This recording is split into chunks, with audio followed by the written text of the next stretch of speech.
Hello everyone. आज हम लोग बात करने वाले हैं यूनाइटेड नेशंस के बारे में। तो स्टार्ट करने से पहले आपको बता दें कि इस चैनल पे ऐसे ही नॉलेजेबल वीडियोज आते रहते हैं, तो आप इस चैनल को सब्सक्राइब कर लीजिए और बेल आइकन को दबा दीजिए ताकि आने वाले सारे वीडियोज की नोटिफिकेशन आपको मिलती रहे। तो चलिए स्टार्ट करते हैं। यूनाइटेड नेशन एक इंटर गवर्नमेंटल ऑर्गेनाइजेशन है जिसे इस्टेब्लिश किया गया था 1945 में। इसके 193 मेंबर कंट्रीज हैं।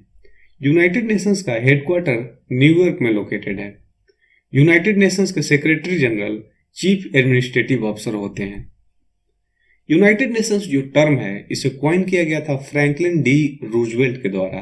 ये यूनाइटेड नेशंस के प्रेसिडेंट थे। यूनाइटेड नेशंस डे हर साल 24 अक्टूबर को मनाया जाता है और 2020 में यूनाइटेड नेशंस के इस्टेब्लिशमेंट के 75 साल पूरा हो गया। अब हम लोग बात करने वाले हैं फंक्शंस ऑफ यूनाइटेड नेशंस के बारे में। वर्ल्ड में पीस और सिक्योरिटी को मेंटेन करना, ह्यूमन राइट्स को प्रोटेक्ट करना और ह्यूमैनिटेरियन एड को डिलीवर करना, सस्टेनेबल डेवलपमेंट को प्रमोट करना और इंटरनेशनल लॉ को अपहोल्ड करना, ये यूनाइटेड नेशंस के द्वारा किया जाता है। जो भी कंट्रीज इंटरनेशनल लॉ को नहीं मानते हैं उस पर यूनाइटेड नेशंस के द्वारा सैंक्शंस लगाया जाता है। ह्यूमन राइट्स को वायलेट करने पे उन पर सैंक्शंस लगाया जाता है। पीस और सिक्योरिटी को मेंटेन करने के लिए यूनाइटेड नेशंस के पीस कीपिंग फोर्सेस को डिप्लॉय किया जाता है। यूनाइटेड नेशंस के इस्टेब्लिशमेंट के पहले यूनाइटेड नेशंस जैसा ही एक ऑर्गेनाइजेशन था जिसका नाम था League of Nations. League of Nations को forerunner of United Nations भी कहा जाता है। फोर रनर का मतलब होता है पूर्वज। लीग ऑफ नेशंस को इस्टेब्लिश किया गया था 1919 में ट्रीटी ऑफ वर्सेल्स के थ्रू। इसका पर्पस था इंटरनेशनल कोऑपरेशन को प्रमोट करना और पीस और सिक्योरिटी को अचीव करना वर्ल्ड में। और ट्रीटी ऑफ वर्सेल्स के थ्रू इंटरनेशनल लेबर ऑर्गेनाइजेशन को भी इस्टेब्लिश किया गया था जो कि लीग ऑफ नेशंस के एफिलिएट एजेंसी की तरह काम करता था। League of Nations second world war को होने से रोक नहीं पाया और इसीलिए ये अपनी गतिविधियों को बंद कर दिया। ये अपने एक्टिविटीज को सीज कर दिया और फिर 26 जून 1945 को 50 कंट्रीज द्वारा UN conference of international organisation को अटेंड किया जाता है जो कि सैन फ्रांसिस्को में हुआ था और उसी समय यूएन के चार्टर पे साइन किया जाता है। बाद में इस पे पोलैंड भी साइन करता है क्योंकि पोलैंड इस कॉन्फ्रेंस में पार्टिसिपेट नहीं कर पाया था। और फिर 24 अक्टूबर 1945 को यूएन का चार्टर फोर्स में आता है। अब हम लोग बात करने वाले हैं यूनाइटेड नेशंस के ऑर्गन्स के बारे में। सबसे पहला है यूनाइटेड नेशंस जनरल असेंबली। इसके 193 मेंबर कंट्रीज हैं और इसका हेडक्वार्टर न्यूयॉर्क में लोकेटेड है। दूसरा है United Nations security council.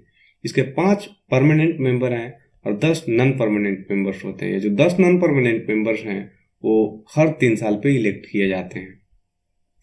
5 permanent members हैं फ्रांस, रसिया, यूके और यूएस। यूएनएससी का हेडक्वार्टर न्यूयॉर्क में लोकेटेड है। इसके बाद है इकोनॉमिक एंड सोशल काउंसिल। इसके 54 मेंबर्स हैं और इसके मेंबर्स को इलेक्ट किया जाता है यूएन के जनरल असेंबली के द्वारा। 4th नंबर पे है इंटरनेशनल कोर्ट ऑफ जस्टिस। ये यूएन का प्रिंसिपल जुडिशियल ऑर्गन है जिसका हेडक्वार्टर हेग में लोकेटेड है नीदरलैंड्स में। इंटरनेशनल कोर्ट ऑफ जस्टिस सिर्फ ऐसा एक ऑर्गन है यूएन का जिसका हेडक्वार्टर न्यूयॉर्क में नहीं है। बाकी सबका जो बाकी 5 हैं उनका हेडक्वार्टर न्यूयॉर्क में लोकेटेड है। इसके बाद है सेक्रेटरीट, उसके बाद है ट्रस्टशिप काउंसिल। इसके अलावा यूएन के स्पेशलाइज्ड एजेंसीज भी हैं जैसे वर्ल्ड बैंक जिसका हेडक्वार्टर वाशिंगटन डीसी में यूएसए में लोकेटेड है।